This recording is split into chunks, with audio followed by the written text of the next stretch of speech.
रत्नागिरी जिल्ह्यातील लांजा तालुक्यातील अंजनारी घाटात मुंबईहून गोव्याकडे जाणारा कंटेनर चालकाचं नियंत्रण सुटल्यानं रस्त्यालगतच्या चरात कलंडला। या अपघातात चालक गंभीर जखमी झाला असून महामार्गाच्या एका बाजूची वाहतूक तात्पुरती बंद करण्यात आली। अपघातानंतर चालक कंटेनरमध्ये अडकला होता। त्याला बाहेर काढण्यासाठी युद्धपातळीवर बचाव कार्य सुरू करण्यात आलं। अपघातामुळे महामार्गावर वाहनांच्या रांगा लागल्यात। घटनेची माहिती मिळताच लांजा पोलीस घटनास्थळी दाखल झाले। जेसीबीच्या सहाय्याने कंटेनर हटवण्याचं आणि वाहतूक सुरळीत करण्याचं काम सुरू आहे। प्रशासनाकडून आवश्यक त्या उपाययोजना केल्या जात आहेत। भारतीय सैन्य दलात तब्बल 17 वर्ष सेवा बजावल्यानंतर बीड जिल्ह्यातील आष्टीचे सुपुत्र नितीन मधुकर कोठोळे मायभूमीत परतलेत। या निमित्त आष्टी शहरात ढोल ताशांच्या गजरात आणि फुलांच्या उधळणीत त्यांची भव्य मिरवणूक काढून नागरिकांनी उत्स्फूर्त स्वागत केले। यावेळी नितीन कोठोळे यांनी देशसेवेचा अभिमान व्यक्त करत प्रत्येक घरातून किमान एक युवक देशसेवेसाठी पुढे यावा असं आवाहन केलंय। त्यांच्या स्वागतामुळे संपूर्ण शहरात देशभक्तीचं वातावरण निर्माण झालं। तर माझं नाव नितीन कोठोळे, मी राहणार आष्टी तालुका जिल्हा बीड। तर मी असं सांगू शकतो की मी सेनेमध्ये 17 वर्ष 4 दिवसाची माझी सर्व्हिस झाली। मी सर्व्हिस जम्मू काश्मीर, पंजाब, UP बरेली, आसाम आणि आपल्या शेवट महाराष्ट्रामध्ये केली। तर मला असं सांगू इच्छित आहे की सर्व्हिस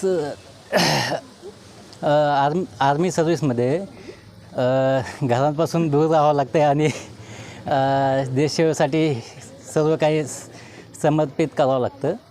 तर मी माझं काही जेवढी माझ्याच्याने सेवा करता आली मी ती केली आहे आणि बाकी सगळं सुखरूप घरी पोहोचलं आहे। एवढंच। भावना अशा की आता लोकांना इंडियन आर्मीच्या प्रति खूप प्रेम आहे आणि त्यांच्याबद्दल खूप आदर आणि खूप त्यांना असं वाटतं की आपले पण कोणीतरी गावातून जवान गेले पाहिजेत सीमेवर आणि देशाच्या रक्षणासाठी सज्ज असले पाहिजे। सिंधुदुर्ग जिल्ह्यातील देवगड तालुक्यात प्रस्तावित अणुऊर्जा प्रकल्पाच्या विरोधात आंबा आणि काजू बागायतदारांनी तीव्र आंदोलन पुकारले। प्रकल्पामुळे बागायती, पर्यावरण आणि स्थानिकांच्या उपजीविकेला धोका निर्माण होत असल्याचा आरोप आंदोलकांनी केलाय। या पार्श्वभूमीवर शेतकरी नेते माजी खासदार राजू शेट्टी, माजी खासदार विनायक राऊत, आमदार वैभव नाईक आणि महादेव जानकर यांच्या नेतृत्वाखाली देवगडच्या मिठ मुंबरी समुद्रात जलसमाधी आंदोलन करण्यात येणार आहे। आंदोलनात मोठ्या संख्येने बागायतदार सहभागी होणार आहेत। प्रस्तावित अणुऊर्जा प्रकल्प तात्काळ रद्द करण्याची मागणी आंदोलकांनी केली आहे। काँग्रेस, शिवसेना, ठाकरे गट, राष्ट्रवादी, शरद पवार गट तसंच महाराष्ट्र नवनिर्माण सेनेनंही या आंदोलनाला पाठिंबा जाहीर केलाय। मुंबईत मुसळधार पावसामुळे लागोपाठ घडलेल्या दोन दुर्दैवी घटनांमध्ये एका लहान मुलाचा आणि असलम शेख नावाच्या व्यक्तीचा मॅनहोलमध्ये पडून मृत्यू झाला।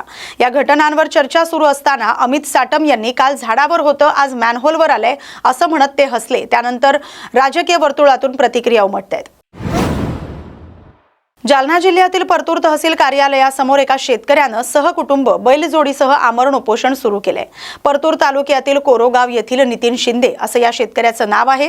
त्यांच्याकडे 6 एकर शेती आहे। सध्या पेरणीचा हंगाम सुरू असतानाही शेतात जाण्यासाठी रस्ता नसल्यानं त्यांना मोठ्या अडचणींचा सामना करावा लागतोय।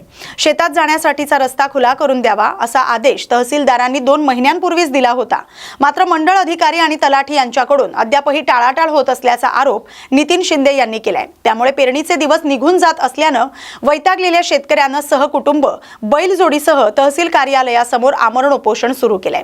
दरम्यान या शेतकऱ्याच्या रस्त्याचा प्रश्न तातडीनं निकाली काढला जाईल अशी ग्वाही उपविभागीय अधिकारी पद्माकर गायकवाड यांनी दिली आहे। आता फक्त आम्ही इथं जे आता सहकुटुंब घेऊन आलोय की आम्हाला रस्ता किंवा खुला करून द्यावा। जो नंबर बांधताना पहिला रस्ता होता तो रस्ता आता सध्या अडवलेला आहे। आता ते रस्ता जर खुला केला तर आम्हाला पेरणी करता येईल ना। त्यामुळे मग आता पेरणीचे दिवस येतात, मग आता पेरणी करायला जायला रस्ताच नाही। एक तर चालत जाऊन येत नाहीत लोक, शेजारी पाजारी ज्यांनी रस्ता अडवलेला आहे ते लोक। मग आता जायचं कसं आम्ही?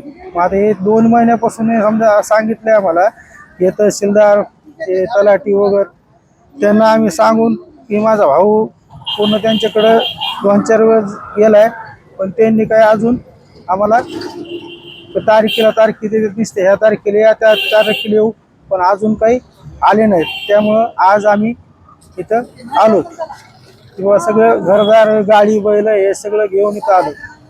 तर आम्हाला त्यांनी फक्त रस्ता द्यावा, त्यानंतरच आमची पेरणी होईल.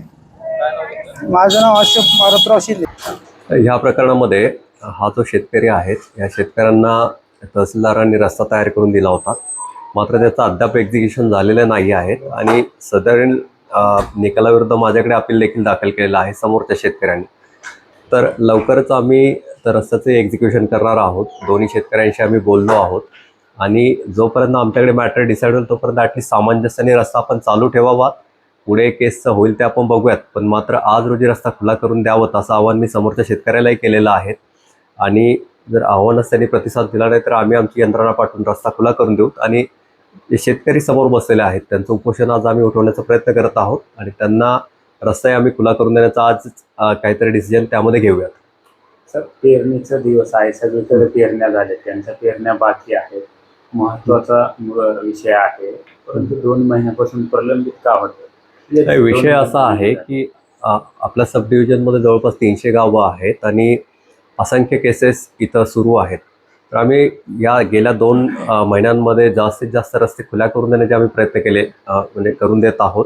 उपलब्ध मॅनपॉवर असेल किंवा आमच्याकडे सध्या SIRची देखील ॲक्टिव्हिटी जोरात सुरू आहे. तर यामध्ये वेळ काढून आम्ही जेवढे शक्य असेल तेवढे शेतकऱ्यांचे रस्ते सध्या खुले करून देत आहोत आणि शासनाची हीच भूमिका आहे की जास्तीत जास्त शेतकऱ्यांना रस्ते देण्यात यावेत. जे कोण रस्ते अडवत असतील, असे काही प्रकार आढळले असतील, त्यांच्यावर काय कारवाई होईल? आपण काय करतो, शासनाने आता रिसेंटली बरेचसे निर्णय घेतलेले आहेत जे शेतकऱ्यांच्या या वादाच्या संदर्भात खूप म्हणजे महत्त्वाचे निर्णय आहे, शेतकऱ्यांच्या हिताचे निर्णय.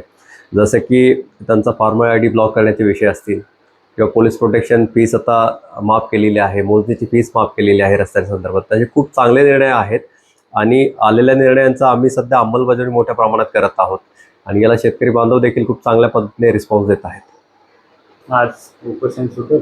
आज उपोषण नक्की सुटेल. मी शेतकऱ्यांशी स्वतः बोलत आहेत आणि त्यांच्या वकिलांशी देखील मी बोललेलो आहोत आणि आमची यंत्रणाखाली प्रत्यक्ष घटनास्थळी पाठवून रस्ता कसा खुला होईल याचा आम्ही आज प्रयत्न करूया. जळगाव जिल्ह्यातील चोपडा लासूर रस्त्यावर गावठी कट्टा घेऊन काही जण येत असल्याची गोपनीय माहिती स्थानिक गुन्हे शाखेच्या पथकाला मिळाली होती. या माहितीच्या आधारे स्थानिक गुन्हे शाखेचे अधिकारी आणि कर्मचारी तसंच चोपडा शहर पोलीस ठाण्याच्या पथकानं संयुक्त कारवाई करत मामलदे फाट्याजवळ सापळा रचला. संशयित 4 चाकी वाहन थांबवून त्याची तपासणी केली असता वाहनात 3 व्यक्ती आढळून आल्या. झडती दरम्यान त्यांच्या ताब्यातून एक गावठी कट्टा, एक मॅगझिन जप्त करण्यात आले. या प्रकरणी चोपडा शहर पोलीस ठाण्यात गुन्हा दाखल करण्यात आलाय. 3घांना अटक करण्यात आले. आरोपींकडून गावठी कट्टा, मॅगझिन, मोबाईल फोन आणि 4 चाकी वाहन असा एकूण 6 लाख रुपयांचा मुद्देमाल जप्त करण्यात आल्याची माहिती पोलिसांनी दिली आहे. या बातमीसोबतच न्यूज मराठी विशेष बातमीपत्रात आता इथेच थांबतोय. अशाच महत्त्वाच्या बातम्यांसाठी पाहत राहा न्यूज मराठी 24/7. नवा भारत, नवा विचार.